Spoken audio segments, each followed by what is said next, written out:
أعوذ بالله من الشيطان الرجيم. بسم الله الرحمن الرحيم.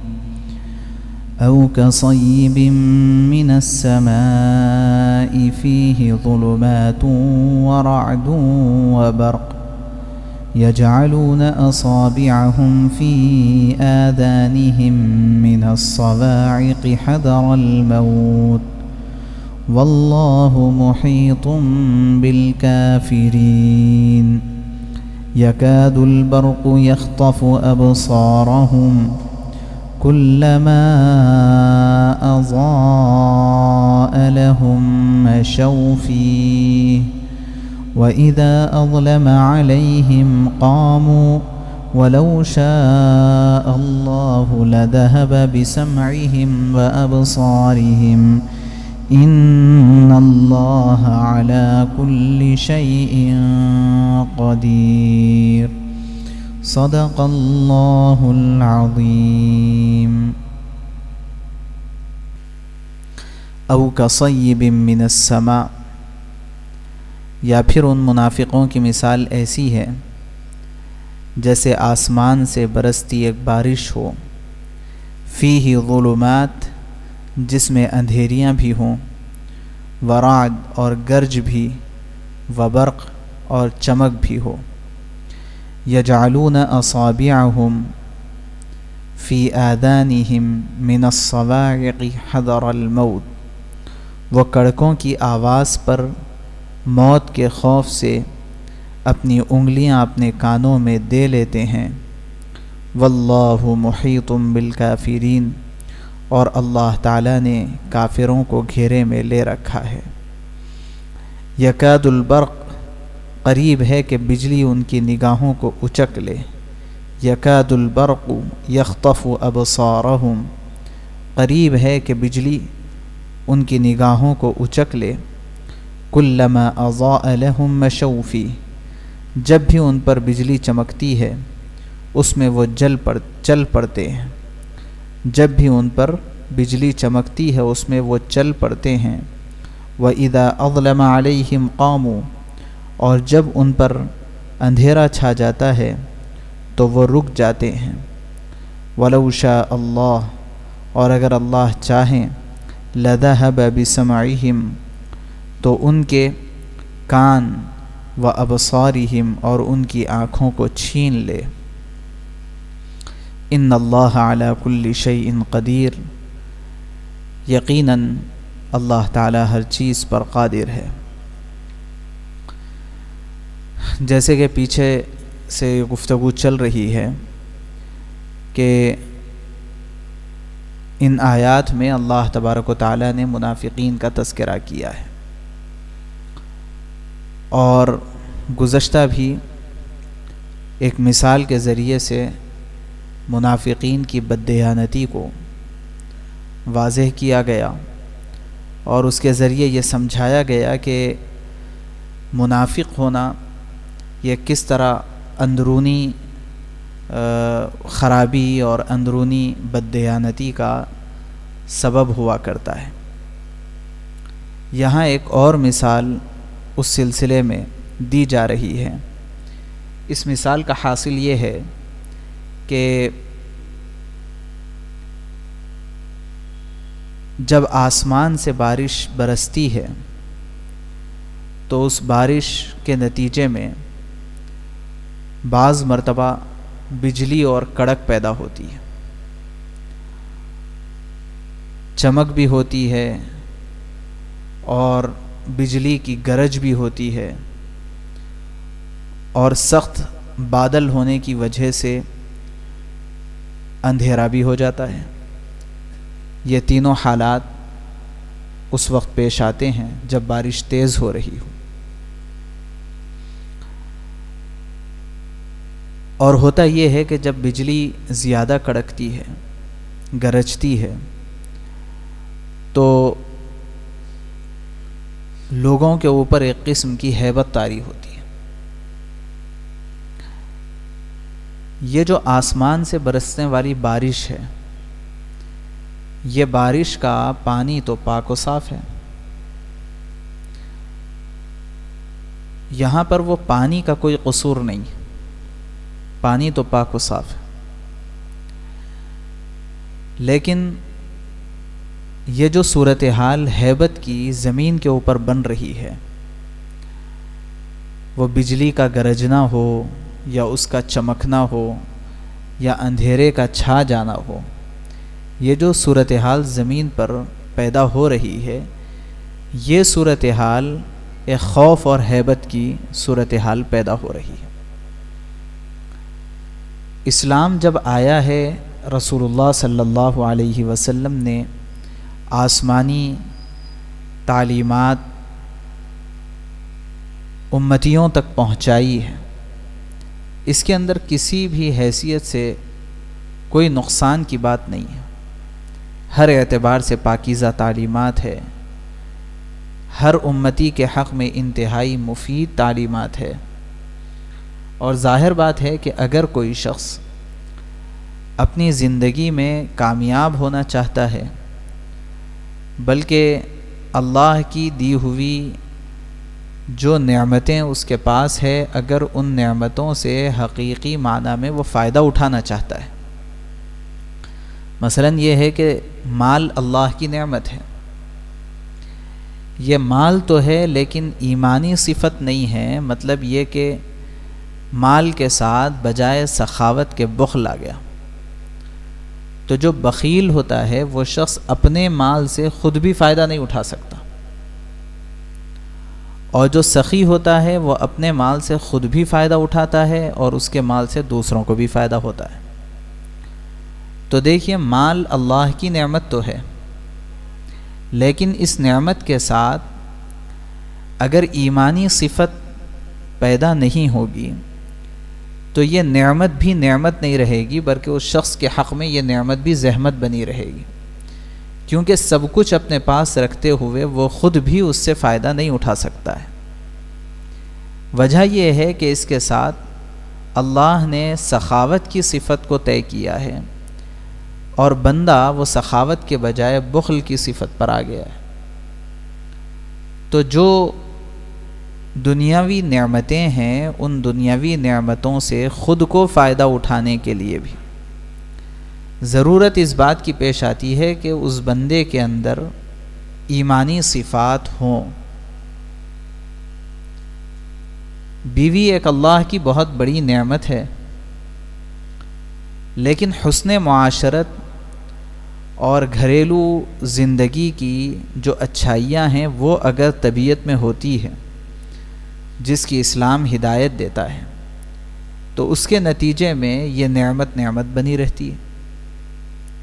اور اگر کسی کے پاس حسن معاشرت نہیں ہے، اچھی زندگی گزارنے کا ہنر اس کے پاس نہیں ہے،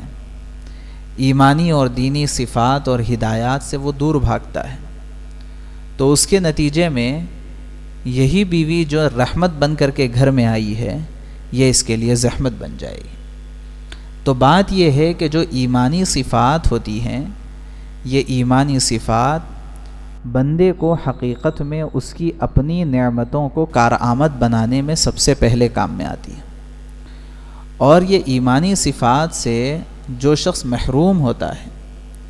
تو اس کے نتیجے میں سب سے پہلے اس کی اپنی ذات کو اس کا نقصان ہوتا ہے۔ منافق کا مسئلہ یہ ہوتا ہے کہ وہ ظاہری اعتبار سے تو مسلمان محسوس ہوتا ہے، اپنے آپ کو مسلمان ظاہر کر رہا ہوتا ہے، لیکن جو اس کی اندرونی صفات ہے، وہ اندرونی صفات کے اعتبار سے اندر سے وہ مسلمان نہیں ہے، جس کے نتیجے میں اس کو نقصان ہو رہا ہوتا ہے۔ اس مثال کے ذریعے سے اللہ نے فرمایا کہ آسمان سے جو بارش ہے وہ تو پاک و صاف ہے، اس کے اندر تو کسی قسم کی کوئی کمی نہیں، لیکن گرج اور چمک اور اندھیرے کا جو ماحول ہے وہ زمین پر پیدا ہو رہا ہے۔ ایسے ہی رسول اللہ صلی اللہ علیہ وسلم کی جو تعلیمات ہے، وہ تعلیمات تو ہر اعتبار سے مفید ہے، لیکن جو منافقین ہیں وہ اپنے ذاتی نقصان کی وجہ سے، بے ایمانی اور بددیانتی کی وجہ سے ان کو یہ رسول اللہ صلی اللہ علیہ وسلم کی جانب سے آئی ہوئی تعلیمات سے بھی فائدہ نہیں، بلکہ اس سے بھی وہ ڈر کر کے بھاگنے کی چکر میں ہے۔ حالانکہ جو بارش ہوتی ہے وہ بارش مفید ہوتی ہے، لیکن بعض لوگ وہ ہوتے ہیں جو ان چیزوں سے ڈر کر کے وہ بھاگتے ہیں، جیسے اللہ نے فرمایا یجعلون اصابعهم فی آذانہم، وہ کڑکوں کی آواز پر موت کے خوف سے اپنی انگلیاں کانوں میں دے لیتے ہیں کہ موت کی خوف، کہیں موت نہ آ جائے، کہیں موت نہ آ جائے۔ ایسے ہی منافقین بھی اچھی باتوں سے اور جو ہدایات نبوت کی تھی ان ہدایات سے اور ایمانی صفات سے وہ ڈر کر کے بھاگا کرتے تھے، لیکن اللہ فرماتے ہیں واللہ محیط بالکافرین، تم کتنا ہی بھاگو، بھاگ بھاگ کر کے کہاں جائیں گے؟ نہ کوئی شخص زمین چھوڑ کے زمین کے آگے نکل سکتا ہے، نہ آسمان چیر کے آسمان کے اوپر اڑ سکتا ہے۔ کہاں تک بھاگو گے اور کہاں تک تم اپنا بچاؤ کرنے کی کوشش میں لگے رہو گے؟ اللہ تبارک و تعالی ہر طرف سے احاطہ کیے ہوئے ہیں۔ واللہ محیط بالکافرین، اور اللہ نے کافروں کو گھیرے میں لے رکھا ہے۔ اس وجہ سے وہی بات پھر کہ یہاں پر لفظ منافق کہیں بھی نہیں آیا ہے۔ ہمیں اس بات کا جائزہ لینا ہے کہ یہ ہدایت کی باتوں سے اپنے آپ کو بچا کر کے،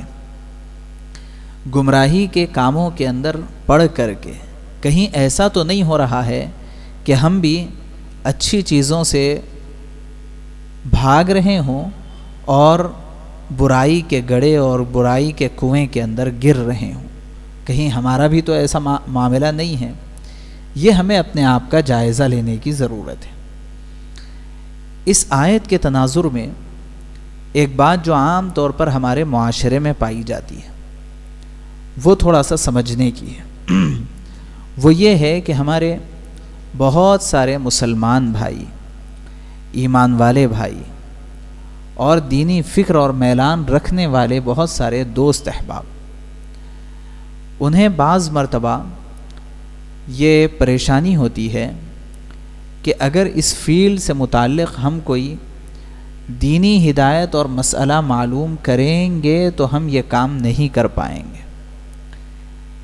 اس وجہ سے جاؤ نہیں، مسئلہ معلوم کرو نہیں، اس لیے کہ اگر مسئلہ معلوم کریں گے تو پھنس جائیں گے۔ یہ ایک فکر ہوتی ہے، یہ سوچ ہوتی ہے، اور یہ سوچ ظاہر بات ہے کہ جیسے اللہ نے یہاں پر منافقین کی مثال میں بیان کیا کہ اچھائی سے یہ اپنے آپ کو روک رہے ہیں، اچھائی سے بھاگ رہے ہیں، اور برائی کے گڑھے میں جا کر کے گر رہے ہیں۔ یجعلون اصابعهم فی آذانہم من الصواعق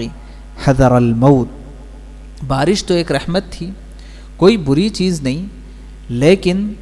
کہیں یہ بارش ہمارے موت کا سبب نہ بن جائے، یہ سوچ کر کے وہ اپنے کانوں میں انگلیاں ٹھونس کر کے بھاگ رہے ہیں۔ ایسے ہی ایمانی صفات اور اسلامی ہدایات کہیں ہمیں اس کام سے روک نہ دیں، اس فکر سے ہم وہ اسلامی ہدایات سے دور بھاگ رہے ہوں، تو یہ بھی منافقین کی صفات میں سے ایک صفت ہے۔ اس وجہ سے کبھی بھی ایسا نہیں ہونا چاہیے کہ کسی معاملے میں ہم کو یہ اندازہ ہے